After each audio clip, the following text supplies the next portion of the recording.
I was scrolling through my YouTube app as I normally did before sleep and stopped. There it was again. Shaded in an unnerving discoloured green was the figure, terrifying in nature, intentionally designed to scare. I closed the app immediately. This didn't mean resignation, but rather just a timeout. In the end, I always came crawling back to my phone, no matter what I saw. But that livestream was the bane of my online existence. My parents used to tell me I spent too much time on the internet, a common thing for parents to say. To them, the hours spent was concerning, but compared to anyone else in my generation with a computer and phone, it's seen as relatively normal. I mean, if spending several hours a day online is seen as an addiction, then most of the world would be diagnosed with that. My personal vices were Reddit and YouTube. I'd subscribed to way too many channels and subreddits, and scrolling through them daily would be an endless void of new content to consume. After I'd rinsed through Reddit and caught up on the many subreddits I personally enjoyed, I'd switch over to YouTube for hours of fresh content. By the time I was finished there, Reddit was already brimming with new things to explore, and that doesn't even account for new subreddits that were constantly recommended or new YouTube channels that I was discovering on a near daily basis. My days became bloated with the consumption of pure online dopamine. However, in my repetitive grind of flicking my thumb up and up, looking for something new to binge, that damn livestream would inevitably pop up and sour my mood. When I wasn't on my phone, I'd be in my room, chilling on my PC, playing whatever game I felt like in that moment. The occasional tapping on my door, followed by voices, reminding me to eat or drink or bathe. An annoying pull back to reality, but a necessity that my parents always set up for me. It had been a few years since I'd left school. I finished just below average, with passable grades in most of the important classes. It's not that I wasn't smart. Far from it, in my opinion. I just never had something to drive me. I never grew up with a long-term career in mind, like others who wanted to be a pilot or a firefighter since childhood. And so, I just drifted in the currents of life, never making any strokes to pull myself out of the stream. Not that I didn't try when an opportunity arose. I invested the limited funds I had from government benefits into cryptocurrency when that was popping off. I even got my parents to pitch in. They were hesitant at first, but when they saw I was passionate about something, they pushed to see me strive towards something. Sadly, that bubble popped, and so did my parents' faith in me. So, that led me to where I was. Always just in my room, either playing a game, scrolling my phone, or doing the bare essentials to continue living. It wasn't much, but I was happy, living in my own little safe bubble. At around 4 in the morning, a little earlier than when I usually wound down for bed, I popped my headphones in and set some relaxing music to soothe myself to sleep. Music killed the silence which brought about too many existential thoughts that I tirelessly worked so hard to push away. As long as I kept any thoughts I didn't like out of my head, I felt I was safe. Sadly, life had other plans for me. I felt myself wake, but in an unfamiliar fashion. Though my eyes could move, my body could not. I'd never experienced this before, but I knew enough from the stories I'd read online to recognize that I was undergoing sleep paralysis. My eyes darted around, though I willed much more movement of my body. I knew what was to come, but was powerless to stop it. The only other sensation were the ominous soft murmurs in my ears from my headphones, a voice I didn't recognize, a far cry from the relaxing music I was listening to much earlier. Over the sounds of the sinister voice, and even through the earbuds, a new sound travelled across the room to me. A soft tapping that got louder and louder. It shot out from the closed door at the other end of the room, just within my field of vision. I thought the eerie sounds from the door were bad, but it was worse when they suddenly stopped, and all I could hear was the slow creaking of the door. Was this normal? I knew apparitions appeared during the hallucination period of sleep paralysis, but this didn't seem right at all. I felt myself calm, in beat with the room that now sat in silence. Nothing had moved in moments, and I took this time to try wiggle myself free from the paralysis. I stared at my exposed toes, willing them to move with all my mental might. However, the only sensation was a cooling breeze drafting over my foot from the now open door. After no progress, I blamed my lack of concentration on the annoying mutterings in my ears, ominous words that I tried my best to pay no mind to. I turned my sights to my right hand that was now peeking out of my covers. If my toes weren't willing to budge, maybe something closer to my brain would cave in first. I strained and strained until I felt something, and my whole body fell numb.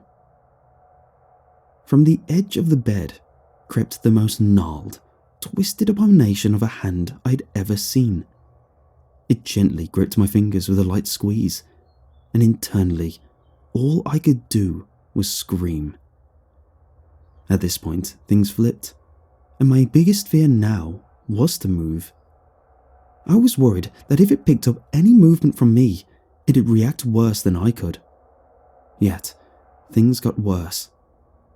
My body felt a rush of warmth, and though I didn't want to confirm it, I suspected I could move again, a luxury I dared not relish in. The hand was still gently clasped on my fingers, and it took every morsel of willpower I had left to keep my hand from shaking. It wasn't soon enough before I felt the raisin-skin fingers slide away and down the edge of the bed. But they wouldn't stay gone for long. I heard a faint shuffle at the foot of my bed, and it didn't stop as a silhouette slowly rose from the darkness. It went up and up. It leaned forward with a wide grin and planted one hand firmly on my bed and leaned just over my toes. I couldn't hold it in any longer. I yanked my feet back as fast as I could and curled up in the most defensive of fetal positions. Through the veil of tears, between the gaps in my fingers, I saw it plant its other hand down as it braced for a crawl. I panicked and threw the nearest thing at it. The pillow bounced softly off its shoulders. Undeterred, it moved one hand forward, its smile stretching wider, progressing its inevitable disjointed pace towards me. I grabbed my other pillow and threw it. I knew from prior experience it wouldn't do anything, but trying anything felt better than accepting fate. It seemed amused as its smile stretched even wider than what looked possible. Still, throughout all this, I couldn't help but build frustration at the annoying voice muttering through my earbuds. In my more immediate danger, I hadn't thought of removing them until then. I yanked out my buds, which stung my ears, and readied myself to throw them, along with my phone at the figure, feeling like the hardened object may fare better than the feather-filled kind. But the strangest thing happened. The moment the earbuds were away from my ears and the sound fizzled out, so did the figure. I sat there, bewildered, the static-sounding whispers still buzzing through the wires clenched in my fist. I looked at the screen and saw that YouTube's autoplay put on that wretched livestream I tried so hard to avoid. Since then, things have been different, but not necessarily in a bad way. That night created an aversion in me of letting autoplay dictate my video discoveries, but after growing tired of manually scrolling to search for content, I started ending my video watching sessions earlier. Soon, I found myself using my phone less in general, which also affected my mindless scrolling sessions on my PC. At first, the free time was killer, being left to stew in my own turmoils, but I used this to really filter out my thoughts, let the questions of life I'd been avoiding for so long ring out in my head, dig deep for some answers locked away in me. And you know what? I found some pretty serious issues. Issues I took baby steps to solve. It wasn't easy by all means. There were times I fell, and was back in bed, scrolling brainlessly into the digital void. But I never fell fully back to who I was before, in the fear that I'd accidentally run into that damn stream again and find myself in a worse danger than before. An event which I told people was just a trippy episode of sleep paralysis. But deep down, I knew there was something off about it. Something actually dangerous.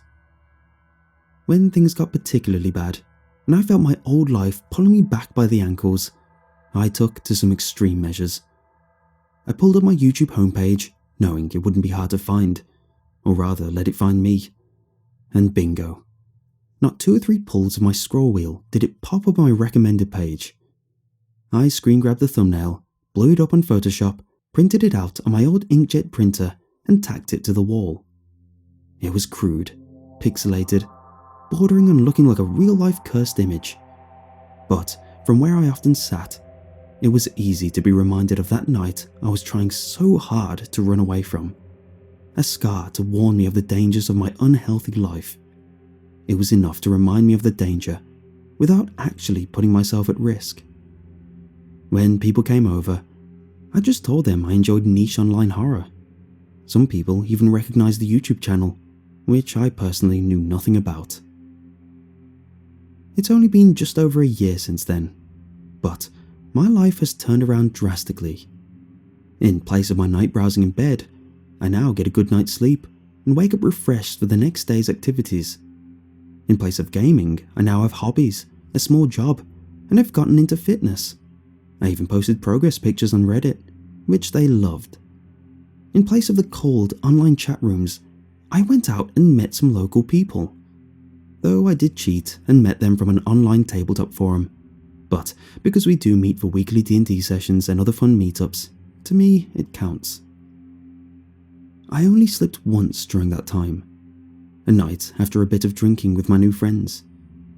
I felt almost nostalgic, the clawing of old habits pulling me by my weakened resolve after a few units of alcohol. I re-downloaded my Reddit app and caught up on a few subreddits I used to love. And when the lulls of sleep called me, I felt like soothing myself to some meditating tunes. I tried Spotify instead, hoping that the escape from YouTube might have been the answer I'd missed so long ago.